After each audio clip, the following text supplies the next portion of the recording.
तो इस वीडियो में हमें बात करनी है SN2 अभिक्रिया की क्रियाविधि के बारे में। तो आपके पास यहाँ पर एक अल्काइल हैलाइड है और एक नाभिक स्नेही है जो कि अभिक्रिया करके यहाँ पर एक अल्कोहल का निर्माण कर रहे हैं।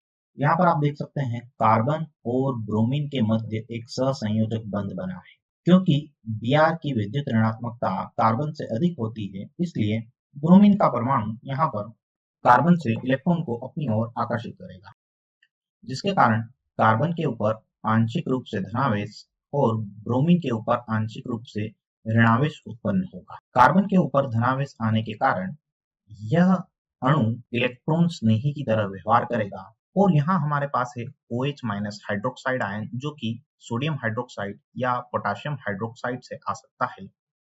ऑक्सीजन के ऊपर ऋणावेश होने के कारण एक अच्छे या एक प्रबल नाभिक स्नेही की भांति व्यवहार करेगा। तो OH- आक्रमण करेगा इस धनावेशित कार्बन के ऊपर और Br यहाँ से इलेक्ट्रॉन ले करके बाहर निकलेगा अवशिष्ट समूह के रूप में। तो आपको उत्पाद प्राप्त होगा कुछ इस तरह से। ऑक्सीजन ने अपना एकाकी युग्म कार्बन को दान करके यहाँ पर यह सहसंयोजक बंध का निर्माण किया और Br इस बंध में उपस्थित इलेक्ट्रॉन को लेकर के बाहर निकला है। तो यह नीले रंग से मैंने जो इलेक्ट्रॉन यहाँ पर प्रदर्शित किए हैं, यह जो इलेक्ट्रॉन ब्रोमाइड आयन के पास आए हैं, यह इलेक्ट्रॉन इस बंध के इलेक्ट्रॉन थे। और इसी तरह से यह जो गुलाबी रंग से यहाँ पर आपको बंध दिखाई दे रहा है, यह ऑक्सीजन के इन दो इलेक्ट्रॉन की मदद से बना हुआ बंध है। प्रायोगिक तौर पर हमें इस SN2 अभिक्रिया के लिए जो दर नियम या वेग नियम मिलता है वो कुछ इस तरह से होता है कि अभिक्रिया की दर बराबर दर स्थिरांक गुणित अल्काइल हैलाइड की सांद्रता की घात 1 और नाभिक रागी की सांद्रता की घात। इसका अर्थ यह हुआ कि SN2 अभिक्रिया की दर अल्काइल हैलाइड और नाभिक रागी दोनों की सांद्रता के समानुपाती होती है। उदाहरण के तौर पर अगर हम यहाँ पर इस अल्काइल ब्रोमाइड की सांद्रता को दोगुना कर दें मतलब 2 की घात 1, यहाँ पर 2 आ जाएगा। इसका अर्थ यह हुआ कि दर का मान भी दोगुना हो जाएगा। उसी तरह से हाइड्रोक्साइड आयन की सांद्रता को दोगुना करने पर अभिक्रिया की दर भी दोगुना हो जाएगी।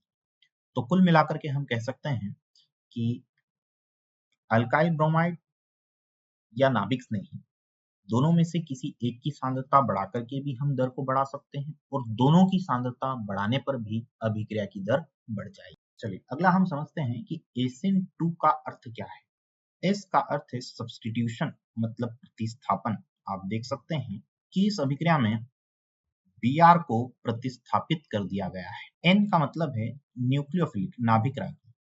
ध्यान से देखें Br का जो प्रतिस्थापन है वो किसने किया है, हाइड्रोक्साइड आयन ने, और जो कि क्या है, नाभिक स्नेही है या नाभिक रागी है। 2 का अर्थ है बायमोलिकुलर या द्विअणु। इसका अर्थ है कि SN2 अभिक्रिया की दर अल्काइल हैलाइड और नाभिक स्नेही या नाभिक रागी दोनों की सांद्रता पर निर्भर करती है। SN2 अभिक्रिया में त्रिविम बाधा भी एक महत्वपूर्ण भूमिका निभाती है। त्रिविम बाधा में वृद्धि होने पर SN2 अभिक्रिया की दर घटती जाती है। जैसा कि आप यहाँ देख सकते हैं, भिन्न प्रकार के भिन्न संरचनाओं वाले अल्काइल हैलाइड यहाँ पर मैंने बनाए हैं। इन अल्काइल हैलाइड की संरचना पर भी SN2 अभिक्रिया की दर निर्भर करेगी, क्योंकि यहाँ पर कार्बन से छोटे छोटे से हाइड्रोजन के परमाणु जुड़े हुए हैं, इसलिए नाभिक रागी को कार्बन के ऊपर आक्रमण करने में कोई कठिनाई नहीं होगी। इसी तरह से यहाँ पर इस कार्बन से एक ही CH3 जुड़ा हुआ है। यह आपके पास में मिथाइल हैलाइड था, मेथिल हैलाइड बोल सकते हैं हम। यह आपके पास में प्राथमिक हैलाइड है। प्राथमिक हैलाइड इसलिए बोल रहा हूं मैं क्योंकि जिस कार्बन से Br जुड़ा हुआ है उस कार्बन की अगर आप बात करें तो वह कार्बन सीधे एक कार्बन से ही जुड़ा हुआ है।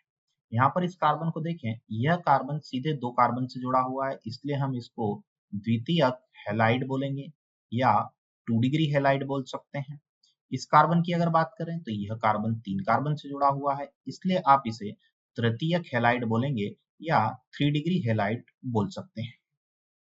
तो जैसे जैसे आप इस तरफ बढ़ते जा रहे हैं, कार्बन की डिग्री बढ़ती जा रही है और इस कार्बन के आसपास त्रिविम बाधा बढ़ती जा रही है, मतलब नाभिक रागी को आक्रमण करने में अधिक कठिनाई होगी।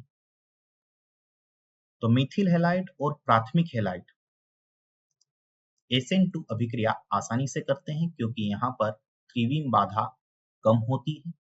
द्वितीयक हैलाइड में SN2 अभिक्रिया की दर कम हो जाती है और तृतीयक हैलाइड SN2 अभिक्रिया प्रदर्शित नहीं करता है, कारण है अत्यधिक त्रिविम बाधा।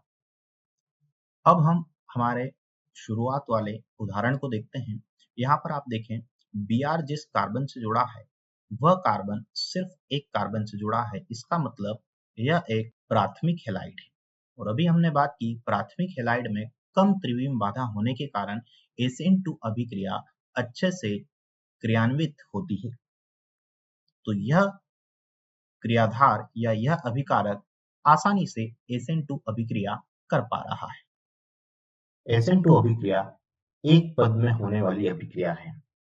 कहने का अर्थ है कि जिस समय पर कार्बन और ब्रोमीन का बंध विदलित होगा, उसी समय पर नाभिक रागी हाइड्रोक्साइड आयन और कार्बन के मध्य में बंध का निर्माण होगा।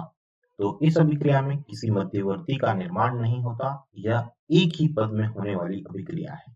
और यदि इलेक्ट्रॉन रागी क्रियाधार और यदि हमारे अल्काइल हैलाइड में ब्रोमीन किसी कायरल कार्बन से जुड़ा हुआ है, तो इस अभिक्रिया के दौरान विन्यास का प्रतिबंध यानी इन्वर्जन ऑफ कॉन्फ़िगरेशन होता है।